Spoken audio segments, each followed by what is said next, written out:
The Vancouver Canucks went into this week with low expectations for me, but after a surprising win against Florida, those expectations were met in the games against the Lightning and the Blues. How's it going, guys? I'm CanucksLand. Welcome back to This Week in CanucksLand, where we recap the games from this past week, go over the goals, talk about how I thought about those games. We go into the 3 stars of the week, we do a little bit of news, and we preview the next week of Canucks hockey for you guys. So, without further ado, let's get right into it with the first game against the Florida Panthers, where the Canucks came into this game as, although the Panthers aren't in the playoffs, they're still a tough team to play against. And, you would put the Panthers as the favorites in this game, but the Vancouver Canucks were able to hold their own early, as they would start off with a goal, as Marco Rossi would send it cross-ice to Elias Pettersson, and he would one-timer it in to make it 1-0 for the Canucks.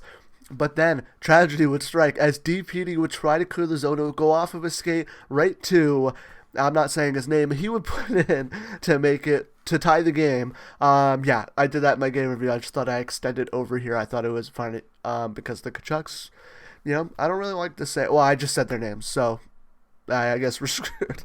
But yeah, let's move on to the next goal, as it would be Brock Boeser getting the puck from Elias Pettersson. He would spin it back, and Pettersson would fire it. It would go off of 2 Panthers and in. And although they don't ask how, they ask how many, and Pettersson's able to put up his second of the game. He also had a chance to get a hat trick in this period. I think he hit the post or a crossbar. But yeah, he had a great start to this game. And although, yeah, he just had that good 2-goal first period, he still had a good game overall. The next goal they would pick up, as Boeser would find Rossi in front, and he would just put it in, and the Canucks have a 3-1 lead going into the second period. I did not expect this to happen, but also the WBC finals were on for this game, so I really wanted to watch that as well. So I did miss the first period, and then I think the second period is when I picked the game back up, because congratulations, Venezuela beat the United States of America. A little segue, because I just wanted to talk about how awesome the WBC was.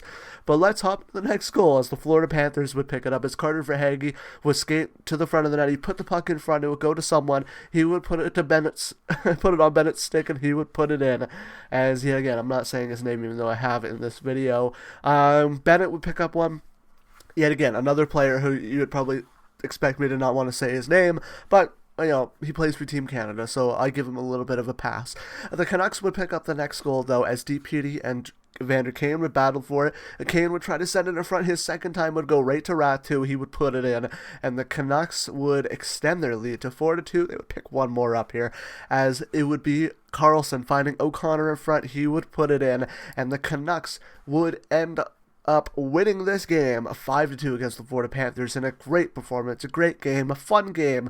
I'm sure if you were at that game, it was a very fun game to be at. These next two, not so much. So let's get into the thoughts about the Panthers game. Honestly, this is what I like to see every once in a while, just a nice win.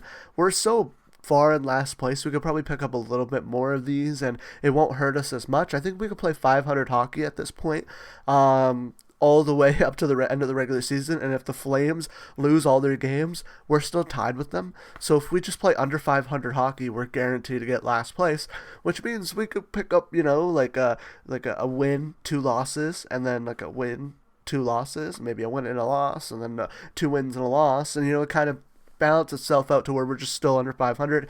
But yet again, we'll just see how the Canucks do. I like this, and we got some young players scoring with Ratu, Rossi continuing his absolute tear with the Vancouver Canucks as of recent. You'll see that as we get to the 3 stars, because Rossi is doing very, very good things, which is nice to see. Him picking up chemistry with Brock Boeser as well. That is really nice to see. After Miller getting traded, it would be like, oh, Besser's only real guy that he had chemistry with was Miller. How's he going to do? We pick up Rossi, and it's like, maybe Boeser can stay a little bit longer if he does want to stay in Vancouver. I know a lot of people want to see him traded, but, it could help, especially putting a guy like Ogren there. Maybe they put Lekkerimäki on that line at some point. Like, I don't want to split it up. I really like the BRÖ Line, but it could be like a young guy carousel. See how they do. Maybe it helps those guys figure it out a little bit. But let's move into the next game against the Tampa Bay Lightning, where this one, if you asked me how this game would go, this is probably how I would say it would go. As the Lightning would start off with a goal, as Jake Gensel would tip a shot from the point in, and they would take a 1-0 lead. They would add another one as Darren Radish, one-timer, would go right past Kevin Lankinen and in to make it it 2-0. 2-0. Yeah, 2-0 does work. Then another shot from Radish from the point would get tipped by Yanni Gourde. I did this last video for the Kraken. It doesn't really work because it's a Kraken jersey, but I'm not putting it on. But it is a Yanni Gourde jersey. I do like Yanni Gourde. He was really fun to watch when he played with the Tampa Bay Lightning on those cup runs, and when he went to Seattle, that's why I picked up his jersey. But yeah, there we go. And then they would add another one, as it would be Kucherov sending it to Chernak. He would send it back to Kucherov. His shot would go off of Hronek skates and in, and yeah, the Lightning would take a 4-0 lead, but the Canucks would get one, as Brock Besser would find Ogren in as the third man in, and he would fire it past Vasilevsky, and the Canucks would get one, and they would add another one as Rossi would bring the puck in front. He would be stopped by Vasilevsky, but Karlsson out of midair would bat it in, and the Canucks would add another one, making it 4-2. But although they're trying to start to mount a little bit of a comeback, it would go away quickly, as it would be Kucherov sending it to Chernak. He would send it over to Hagel, and Hagel would find Cirelli in front. He would redirect it home, and the Lightning would take a 5-2 lead. They would add one more as Hagel would skate in with Kucherov. He would fire it in, and the Canucks would lose 6-2 to the Tampa Bay Lightning in a game that went probably just how you expected. The Canucks picked up some goals, one from Karlsson, who's continuing his awesome season. I didn't actually expect him to be this good this season. I want to update my video when we get to the end of the season to see expectations, because I think Karlsson was blowing past my expectations I had for him this season. Ogren picks up a goal as well, another young kid picking up a goal, another goal for the BRÖ Line. What a performance they are putting on. I really like this line, but I already talked about them a lot this video, so we're going to scoop right past to them into this recap.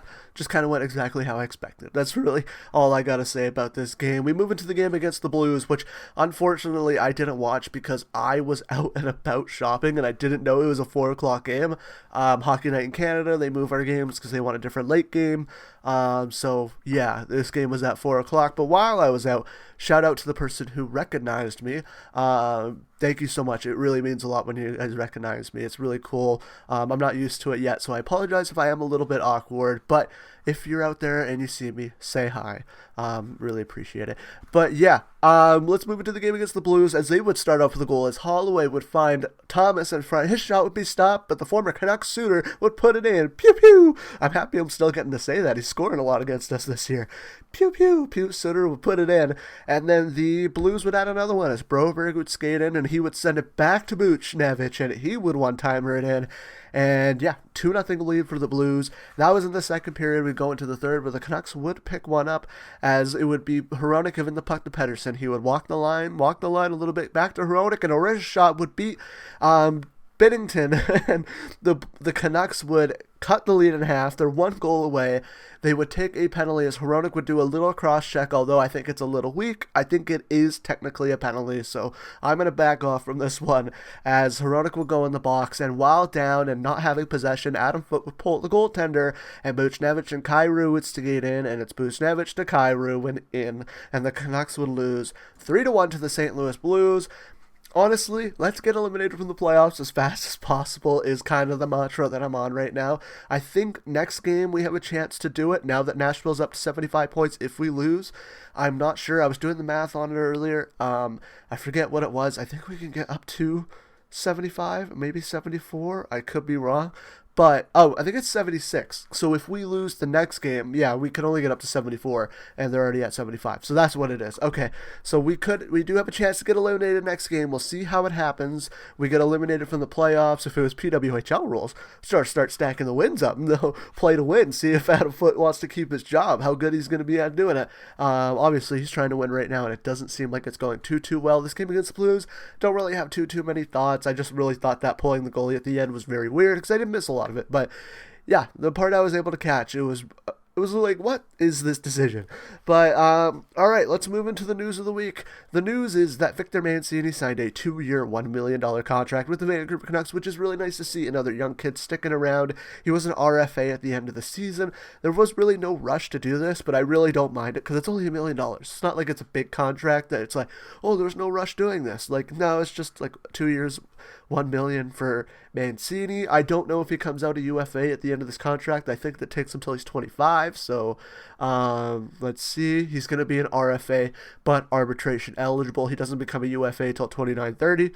So that's nice to see. We still have control when this contract expires. But without further ado, that is it for the news. Let's hop into the 3 stars of the week as, it's way better this week. As starting off as your 3rd star of the week, we have Elias Pettersson in 3 games, 2 goals, 1 assist, 3 points. He picked up those 2 goals against Florida, and I think his assist came in the 3rd game against the Blues, as he was able to pick up 3 points. Honestly, we like to see a little bit more from our Vancouver Canucks, just being a little bit above point per game every week. So we want to see that, especially from Pettersson, maybe 2-3 points above point per game on any given week, because we want to see him be that 100-point player, but he's not going to get there quickly, and I don't know if he'll get there at all. We'll see what happens with Pettersson in the future. Honestly, this season, it's just trying to get down to getting back your speed, just trying to pick up your pace and see what happens. Also, ripping a few one-timers while you're at it, because that one-timer he ripped was nice. It was a great pass by Rossi as well. Pettersson had the 3rd best week, so he's up there as a 3rd star. At your 2nd star, it is Brock Boeser, who in 3 games had 0 goals, 4 assists for 4 points. The BRÖ Line continues to play good, and Ogren, although having less points this week, Boeser and Rossi had great weeks, as Boeser picks up 2 assists, both of them on the Pettersson goals. He picks up assists on the Rossi goal, and he picks up an assist, I'm assuming, on the Ogren goal against the Lightning. Just a great week for Boeser, although, he's a bit more of a goal scorer. It's nice to see him put the assists up, because more assists, more points. If he's able to start scoring at the pace that he usually scores at, and he's picking up a bunch of assists in the meantime, nobody's going to start complaining, especially with the chemistry showing with Rossi and Ogren. That could be a future second line once we're trying to push out of the rebuild, and Boeser will start to be fading out a little bit by then, but it's really nice to see that he's got some chemistry and he can have some fun in Vancouver while he stays. But at your 1st star of the week, it is his line mate on the BRÖ Line, Marco Rossi, in 3 games played, 1 goal, 5 assists for 6 points. What a week for Marco Rossi. Continues a streak in the last 5 games. I'm 90% sure he has 10 points. I hit my mic. It's insane. Rossi just having a great week. He picks up assists on the Pettersson goal. He picks up a goal himself. He picks up an assist on the Ogren goal and the Carlson goal.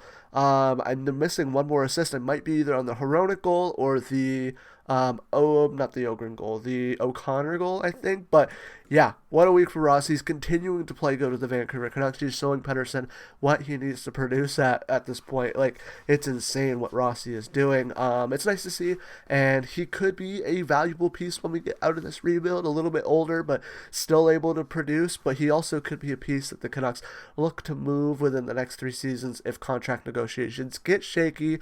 But yeah, those are your 3 stars of the week for your Vancouver Canucks, as we will move into the next week preview, where we got 3 games coming up this week, all against Pacific Division rivals, as Tuesday we face off at 7 p.m. against the Anaheim Ducks. It's our chance to get eliminated. Do we lose, and do we get that nice E right beside us when it comes to the playoffs? Next up on Thursday, we play at 7 o'clock against the Los Angeles Kings. Both of those 2 games are at home, so yeah, we'll see. It might be the most, although I do think all these games now are kind of meaningless hockey, although you want to pick up meaningful losses. First meaningless game because we're eliminated from the playoffs against the Los Angeles Kings if we do lose against Anaheim or Nashville wins. And then the last game on Saturday at 7 p.m., the late night game for Hockey Night in Canada, we're facing off against the Calgary Flames, where we hope to, I don't know how we're doing in the season series. We picked up a loss. We hope to win the season series against the Calgary Flames, although they are getting pretty close to us. They're the closest team to us, but they're so far away. It would be nice to pick up a loss here. If we pick up 3 straight losses, we're kind of guaranteed that last place. If we pick up 3 straight losses, we can start having a little bit more fun. Honestly, I want loss. I'm not wanting. I expect loss. I want loss, win. It would be nice to win a season series against a team, even if though Calgary's the closest to us. I don't think we're going to pass them. I don't think we're going to pass them at all. But that is it Thank you guys so much for watching. I set a goal to try to hit 500 subscribers by the end of this upcoming of this regular season. So if you're a Canucks fan and you enjoy this kind of content, hit that subscribe button, hit the like, comment down below, and let me know what you guys thought about this week in CanucksLand. The video on your right is the video from Friday. The video on your left is the video from Wednesday. Subscribe is right down under there, and I'll see you guys for the next one. Bye.